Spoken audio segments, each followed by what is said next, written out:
वन्देऽहं श्रीगुरो श्रीयुता पदकमलं श्रीगुरुं वैष्णवांश्च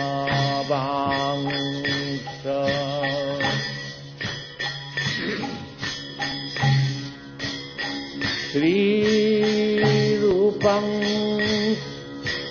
हरे कृष्णा प्रभु जी, मैं ये आपसे एक प्रश्न करना चाहता हूँ कि लोग भक्ति में आते हैं और जैसे जैसे मतलब भक्ति में आने के बाद कुछ टाइम बाद उनको हरे कृष्ण महामंत्र में रुचि ख़त्म हो जाती है और वो नाम जप में इतना उनको इंटरेस्ट नहीं रहता और ना वो मंदिर में जाना इतना अपना आपको वो समझते हैं कि मंदिर में जाकर सेवा करें कुछ करें, तो मतलब एकदम उनका अध्यात्म से थोड़ा डिटेक्शन होता जाता है, वो लोग अध्यात्म से हटते जाते हैं। तो ऐसा क्यों होता है, मतलब इसका कारण क्या है कि लोग भक्ति में आने के बाद एकदम उनकी रुचि उसमें थोड़ा कम होने लग जाती है? तो आपने जो प्रश्न पूछा ये स्वाभाविक प्रश्न है। ज़्यादातर ऐसा देखा जाता है कि पहले व्यक्ति शुरू में भक्ति में आता, बहुत उत्साह से रहता है, बहुत अच्छा उत्साह रहता है और धीरे धीरे कालक्रम के अनुसार उसका उत्साह कम होने लगता है। इसके कई कारण हैं, लेकिन विशेष रूप से कारण ये भी है, एक मुख्य कारण ये है, जब हम हमारे भक्ति में सतर्कता या सावधानी नहीं बरतते, सावधानी हटी दुर्घटना घटी। ये तो संसार के जीवन, हमारे जीवन की एक यात्रा है और इस यात्रा में हम जीवन में जी रहे हैं। तो यदि हम सावधानी पूर्वक नहीं हैं, यदि अटेंटिव नहीं हैं, तो इनअटेंशन आता है। तो इनअटेंशन की वजह से हमारे जीवन में दुर्घटना घटती है। तो ये हम कोई चीज़ को यदि वैल्यू समझें और साथ में बराबर श्रवण करते रहें, बार बार नित्यम श्रवण बहुत ज़रूरी है, सत्संग ज़रूरी है, तब उससे व्यक्ति जो है समझेगा कि ये कितना ज़रूरी है और सतर्क रहेगा, तो उसे गलती नहीं करेगा। क्या है, कुछ कार्य करते करते इस शरीर तो एक मशीन के जैसा है। भगवान बोलते हैं भगवद गीता में, ईश्वरः सर्वभूतानां हृदय से अर्जुन तिष्ठति यंत्र रूढ़ानि माया भ्रमयन सर्वभूतानि यंत्र रूढ़ानि माया। भ्रामयन सर्वभूतानि, ये भ्रमण कर रहा है संसार, इस शरीर में बैठ के जीव भ्रमण कर रहा है। तो शरीर क्या है, एक मशीन है। इसलिए लेकिन आजकल लोग मशीनों के साथ ज़्यादा रहते हैं। आजकल पहले लोगों से प्रेम करते थे, चीज़ों को यूज़ करते थे। आजकल लोग चीज़ों को प्रेम करते हैं और लोगों को यूज़ करते हैं। यूज़, अब्यूज़ और एक्यूज़। तो या तो एक्यूज़ करेंगे या अब्यूज़ करेंगे या यूज़ करेंगे। तो वास्तव में चीज़ें यूज़ करने के लिए हैं और लोग प्रेम करने के लिए हैं। तो हम संसार में ज़्यादातर देखते हैं कि लोग मशीनों के साथ ज़्यादा रहते हैं। आप ही पूछिए अपने आप से, आप 24 घंटे में कितने घंटे अपने मोबाइल, अपने लैपटॉप, अपने टीवी अपनी बीवी से ज़्यादा टीवी के साथ रहते हैं। तो बीवी बच्चों के साथ कम रहते हैं, मोबाइल के साथ ज़्यादा रहते हैं। तो मशीन के साथ रहते हुए हम भी मशीन जैसे बन जाते हैं। हमारी चेतना भी मशीन जैसे यंत्र जैसा हो जाता है। तो हमारी भावना भी नीचे जाके नीचे चली जा देती है। इसलिए हम जब सत्संग करते हैं, लोगों का संग करते हैं, लोगों की भावनाओं को हम देखते हैं, उनके संपर्क में आते हैं, तो हम समझ में आना चाहिए कि हमारा एक मशीन युग से यंत्रीकरण युग से एक हमको भावना का जीवन जीना चाहिए। तो इसमें देख सकते हैं कि हम जो है मैकेनिकल कार्य करते करते नेचुरली ही रुचि हमारी आध्यात्मिक जगत में, आध्यात्मिक कार्यों से रुचि घट जाती है और जहाँ से हम आए हैं उसी जगह में, उसी भौतिक संसार में फिर से जाने लगते हैं और वही चीज़ हमको अच्छा लगने लगता है। जो चीज़ को हमने छोड़ा था वही चीज़ को फिर से उसका सेवन करने लगते हैं, वही सेवन अच्छा, लेकिन फिर भी हमको संतुष्टि तो मिलने वाली नहीं है, क्योंकि आत्मा की खुराक नहीं है। आत्मा का तो खुराक तो है भागवत भजन। आत्मा की आवश्यकता है भगवान परमात्मा। तो ये है तो सत्संग से, साधु संग से ही प्राप्त होता है। इसलिए हमको सत्संग की महिमा को, सत्संग के जो कितनी भी गरिमा को बार बार श्रवण करना चाहिए और बार बार मंदिर में जाना चाहिए। ऐसी जगह जाना चाहिए जहाँ पे हम सत्संग प्राप्त हो सके, भगवान के संपर्क में आ सके, उनके नाम के संपर्क, उनके रूप, उनके गुण, उनकी लीला के संपर्क में। तब जब ऐसा करेंगे तो हमारा संपर्क बहुत बहुत सशक्त रहेगा। तब जो है इस भौतिक संसार के जो प्रलोभन हैं उससे हम बच पाएंगे, क्योंकि हम सब आनंद की तलाश में हैं। क्योंकि आत्मा का स्वभाव ही है आनंद। तो यदि आनंद नहीं मिला तो व्यक्ति संसार के सुख इंद्रिय तृप्ति में जाएगा, और इंद्रिय तृप्ति से कभी भी व्यक्ति कोई तृप्त नहीं होने वाला। ये तो व्यक्ति को आग के जैसे जलाता रहता है, काम अनल। शास्त्र बोलते हैं श्रीमद् भागवतम के 7वें स्कंद में प्रहलाद महाराज प्रार्थना करते हैं, बोलते हैं संसार का सुख क्या है? सुख श्रुति मृग तृष्ण रूपा। श्रुति सुख है, इस संसार में सुख है श्रुति, केवल सुनने का कि अरे मुझे ये मिल जाएगा सुखी हो जाऊंगा, ये मिल जाएगा सुखी हो जाऊंगा, कार आ जाएगी सुखी हो जाऊंगा, बंगला आ जाएगा सुखी हो जाऊंगा। लेकिन कार आने के बाद फिर सुख क्या मिला? क्या फिर और कुछ, फिर और कुछ। तो हमारी सुख की तलाश चलती रहती है। तो इसको श्रुति मृग तृष्ण रूपा। मृग जैसे प्रकार से एक मृग होता है, रेगिस्तान में जल की तलाश में रहता है, और वो उसको सोचता है अभी जल इधर है, अभी इधर है, और जैसे देखता है तो वहाँ पे गरम रेत मिलती है। तो इस संसार का सुख ऐसे ही है। एक विद्यापति हैं, कवि हैं, वो बोलते हैं इस संसार का सुख कहाँ मिलता है, इस संसार का सुख कहाँ है? तो संसार का सुख है सुत मित रमणी समाजे। सुत मतलब पुत्र, मित मतलब मित्र, रमणी मतलब पत्नी, प्रेमिका, इनके समाज में है। लेकिन कितना सुख है? सई के तातल बारी बिंदु समा, सुत मित रमणी समाजे। सई के तातल, सईकत मतलब होता है बालू। यदि रेगिस्तान में बालू में बारिश का एक बूंद बारिश गिरे तो क्या हमारी प्यास को बुझाएगा? नहीं। तो ये संसार का सुख ऐसे ही है। सई के तातल बारी बिंदु सम, सुत मित रमणी समाजे। Friend, society and love. लेकिन ये एक बूंद के जैसा है, बारिश का एक बूंद। आप गर्मी में प्यासे हैं, यदि कोई बोले एक बूंद पानी आपको दे तो आपकी प्यास बुझेगी? नहीं, आपकी तृष्णा और बढ़ती जाएगी। तरसन, तृष्णा का मतलब तरसना। जो हर कोई इस संसार में तरस रहा है ना, काश ये मिल जाए, काश वो मिल जाए, काश ये बन जाए, वो बन जाए। ये तृष्णा कब खत्म होगी? यदि तू मिटाना चाहे जीवन की तृष्णा, सुबह शाम बोल बंदे कृष्णा कृष्णा। हाँ, तृष्णा यदि मिटाना है तो जीवन में कृष्णा लाना पड़ेगा। यदि जीवन में आराम चाहिए तो आराम चाहिए, तो वहाँ पे राम आना चाहिए। आराम। यदि राम नहीं है तो आ करता रहेगा व्यक्ति जीवन में, उसको कभी राम नहीं मिलेगा, आराम नहीं मिलेगा। तो आराम के पीछे राम छिपे हुए राम हैं। तो जब जीवन में राम आएंगे तब आपको आराम मिलेगा। नहीं तो केवल आ करते रहेंगे। संसार में लोग आ कर ही रहे हैं, आ ओ औच पाउच। इस संसार में कष्ट भोग रहे हैं, लेकिन उसको छुटकारा नहीं मिल रहा है। क्यों नहीं? क्योंकि राम नहीं है। तो इसलिए अब संभल जाना चाहिए हमको देखना चाहिए कि हम कहीं मैकेनिकल तो नहीं हो रहे हैं। हमको देखना चाहिए हम मशीन के साथ कितना समय व्यतीत कर रहे हैं, और पूछना चाहिए हम लोगों के साथ कितना मिल रहे हैं। हमारे मित्र कौन है?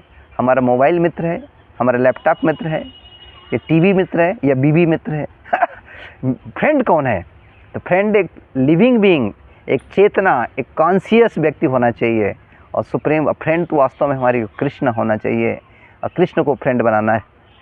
और हमारे जो मित्र हैं, एक तो भगवान या भगवान के शुद्ध भक्त, तो वो मित्र हैं, तो उनका संग करना चाहिए। उससे हमारे जीवन में रस आएगा। ओके, क्योंकि हम रस के ही तलाश में हैं, और कृष्ण रस के सागर हैं, रस के प्रेम सागर है कृष्ण। कृष्ण कृपार समुद्र, दीनहीन दयामय, कृष्ण कृपा बिना कभू सुख नय। कृष्ण की कृपा यदि नहीं है तो हमारे जीवन में सुख कभी नहीं हो सकता। तो इसलिए आप जो है, जहाँ पे कृष्ण का संग हो, जहाँ भगवत का संग हो, उसके लिए आप एक दौड़ना चाहिए, लेना चाहिए। तभी हम जीवन में सुखी होंगे। अन्यथा संसार के जो विषानल है, संसार की विषय की जो अग्नि अंदर बाहर जल रही है, वो हमको जला के राख करके खाक कर देगी, राख से खाक में मिला देगी। लेकिन आप जो है जीवन में सुखी होना चाहते हैं तो सत्संग कीजिए, साधु संग करिए, और ध्यानपूर्वक, केवल नाम के लिए नहीं, नाम के लिए जप कर लिया नहीं। अब जब देखो गाड़ी चलाते हो तो कितना ध्यानपूर्वक रहता है ना, कहीं इधर इधर ऐसे नहीं हो, कितना टेंट रहते हो, नींद झपकी नहीं आती। जप करते समय नींद क्यों आती है, झपकी क्यों आती है? आप नोट गिनते हो, नोट गिनते हो तो क्या नींद आती है? 1 2 3 नहीं, तो क्योंकि उसका वैल्यू पता है। लेकिन सबसे बड़ी वैल्यू तो है नाम सम वस्तु नहीं, हे भव संसारे, नाम से परम धन कृष्णेर भंडारे। कृष्ण के भंडार में सबसे बड़ा धन तो नाम है, कृष्ण ही है, लेकिन हम उसका वैल्यू पता नहीं है, इसलिए हम कंकड़ पत्थर जैसे लेते हैं और कंकड़ पत्थर को हीरे जैसे लेते हैं। ये दुर्भाग्य है हमारा। अभी आप ही बताइए, अपने आप से पूछिए, आपका सबसे बड़ा धन क्या है? डॉलर, रुपया, पैसा, सोना, चांदी? अभी ये आपके पास क्या है? अभी पूछो। अभी आप देख बैठ रहे, सुन रहे हो, अभी आपके पास क्या है? आपके माइंड में मेरे पास ये है, वो है, मेरा बंगला है, मेरा गाड़ी है, मेरा जायदाद है, मेरा मित्र है। अभी आपके पास कौन है? अभी राइट नाउ यदि आपकी डेथ हो जाए तो कौन साथ देने वाला है? इसलिए वो पूछिए कौन? वो है कृष्ण, आपके हृदय में बैठे हैं। ईश्वरः सर्वभूतानां हृदय से अर्जुन तिष्ठति, सर्वस्य चाहम हृदय सन्निविष्टो। तो उनसे रिलेशनशिप नहीं बनाना चाहते, उनसे संग नहीं करना चाहते, तो कौन आपके जीवन के साथ है और कौन आपके जीवन के बाद है? कृष्ण ही जीवन के साथ हैं और कृष्ण ही जीवन के बाद हैं। तो उनका संग करने के लिए हमको सत्संग करना चाहिए, और बार बार जहाँ भी सत्संग का अवसर प्राप्त हो दौड़ना चाहिए। तब आपके जीवन की जो भौतिक तृष्णा है वो खत्म होगी, और जो है आपके जो आनंद के मार्ग में आप प्रशस्त होंगे। इसलिए ये मैकेनिकल जो, और दूसरा चीज़ है, कारण है अपराध। हम जो है अपराध करते हैं, हम उसको वैल्यू नहीं समझते, साधु संघ की वैल्यू नहीं समझते हैं। हम ऐरा गहरा इसी प्रकार से समझ लेते हैं, भक्तों का सम्मान नहीं करते। भक्त का ये कि गुणगान, वो भगवान का भजन कर रहा है ना, तो उसका सम्मान करना चाहिए। क्योंकि सबसे बड़ा अपराध होता है नाम जप के 10 अपराध, उसमें सबसे बड़ा अपराध होता है सताम निंदा नमनः परम अपराधम वितिनते। सताम निंदा, निंदा कैसी? उसके बारे में बुराई करना, उसका निंदा करना, उसकी चुगली करना, उसको नीचे गिराना, या उस पर गाली देना, क्रोध करना, या उसकी हत्या करने का प्रयास करना, उससे द्वेष करना, ये सब अपराध की श्रेणी में आते हैं। और ऐसे हम अपने भक्ति लता को सुखा देते हैं। जो भक्ति लता शुरू में बहुत ऐसी रहती है, बहुत ओजस्वी, बहुत उत्साह रहता है, और अपराध करते करते हमारा उत्साह जो है नीचे चला जाता है। इसलिए हमको बहुत सतर्क रहना चाहिए, से सत्संग करना, साधु संग करना सीखना चाहिए। साधु एक अग्नि के जैसे हैं, फायर के जैसे हैं। फायर को हम जो है ऐसे असावधानी के साथ असावधानी नहीं बरत सकते हैं कि अब गैस का वाल्व खोल दिया है और कुछ और कर रहे हैं, नहीं, बहुत सतर्कता चाहिए। तो अग्नि, साधु और जो विग्रह है, उनका बहुत सतर्कता बरतनी चाहिए जीवन में। नहीं तो जो हमको जीवन देते हैं वो हमारे जीवन ले सकते हैं तो हमारे जीवन दाता है वो जीवन लेता भी बन जाएगा।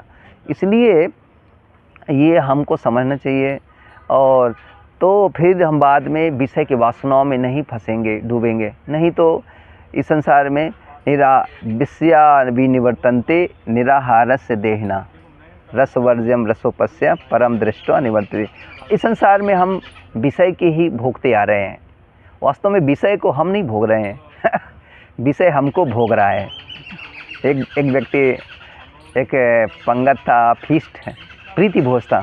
एक व्यक्ति बहुत खा रहा था, तो पूछे, प्रभु जी आप गुलाब जामुन खा रहे हो या गुलाब जामुन आपको खा रहा है तो इस संसार में हम सोच रहे हैं कि हम भोग रहे हैं, लेकिन भोग ही हमको भोगता है। और इस प्रकार से हम जो है ये भौतिक संसार भोग के कारण से यहाँ पे फंसे हुए हैं। और पुनरपि जननम पुनरपि मरणम पुनरपि जननी जठरे शयनम यह संसारे बहु दुस्तारे कृपया पाए मुरारे।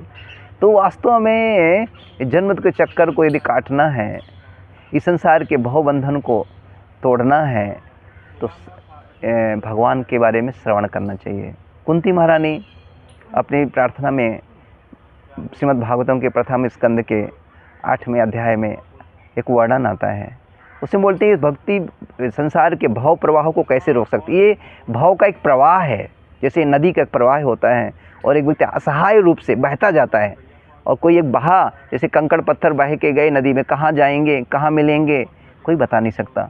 इस संसार में हम सब बह रहे हैं अपने कर्मों को लेके। संसार चक्रे तस्मिन् जंतुरज्ञान मोहितः भ्राम्यन्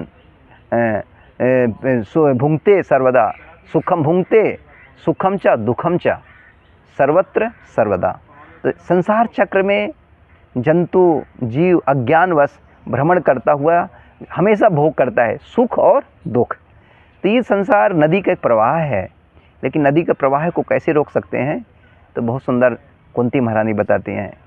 शृण्वन्ति गायन्ति गणन्ति अभिष्णसः स्मरन्ति नन्दन्ति तवेहितं जनाः तवेव पश्यन्त्यचरेण तावकं भव प्रवाहो परमं पदं भुजन्ते। भव प्रवाह परमं पदम, जो भव का प्रवाह है वो रुक जाता है क्या करने से। शृण्वन्ति गायन्ति गणन्ति अभिष्णसः, श्रवण करना चाहिए, गायन्ति गाना चाहिए, गणन्ति ग्रहण करना चाहिए, स्मरन्ति स्मरण करना चाहिए, श्रवणनम कीर्तनम विष्णु स्मरणम, नंदन्ति नंदन्ति मतलब जो दूसरे कर रहे हैं तो उनको देख के प्रसन्न होना चाहिए, इसको बोलते हैं नंदन्ति। ऐसा जो व्यक्ति करता है उसके लिए अचिरेण, अचिरेण मतलब बिना देरी के बिना विलंब के, अचिरेण पश्यन्ति वो देखेंगे, तावकम आपका ही चरण को देखेंगे और उसके भगवान को देखेंगे तो क्या होगा। भाव प्रवाह परमम पदम भुजम, भाव का जो प्रवाह है वो रुक जाएगा और भाव सागर से वो भाव सागर में जाएगा। ये संसार भाव सागर है। भाव मतलब क्या है, बनो कुत्ता बनो बिल्ली बनो घोड़ा बनो हाथी बनो मनुष्य बनो, भाव भाव भाव भाव इस संसार में कुत्ता ये भोगता रहता है, भौं भौं भौं ये भोगता इस संसार में। तो इस संसार का भाव सागर बना है, इस सागर में लोग डूब रहे हैं गोते और, लेकिन ये भाव सागर से हमको भाव सागर प्रेम राज्य। ये संसार तो नफ़रत की दुनिया है, नफ़रत की दुनिया को छोड़ के प्रेम की दुनिया में खुश रहना मेरे यार। तो हम सब ये संसार ये नफ़रत ईर्ष्या से भरा हुआ है, लेकिन प्रेम की दुनिया है तो भगवत धाम, ना कोई चिंता है ना कोई शोक है ना कोई भय है, वो केवल प्रेम प्रेम आनंद आनंद, ऐसा है वृंदावन। तो इसके लिए श्रवणम करना चाहिए। इसलिए जो हमारा उत्साह है और घबराना नहीं चाहिए। हम बीमार यदि हम दवाई लेना बंद करें तो बीमारी फिर से आ जाएगी, और दवाई यदि हम फिर से शुरू कर देंगे तो बीमारी चली जाएगी। तो क्या है, दवाई जो है लेना कंटिन्यू रखना चाहिए, डॉक्टर से वैद्य से मिलते रहना चाहिए। तो फिर लापरवाही नहीं करना चाहिए बीमारी का। जब इसलिए इस संसार में बीमार जगत है, ये संक्रामक जगह है, इसलिए हमको सतर्क रहना चाहिए और औषधि का सेवन नियमित रूप से करते रहना चाहिए और ऐसे लोगों का संग में रहना चाहिए जो हमको प्रोत्साहन दे। हरे कृष्णा।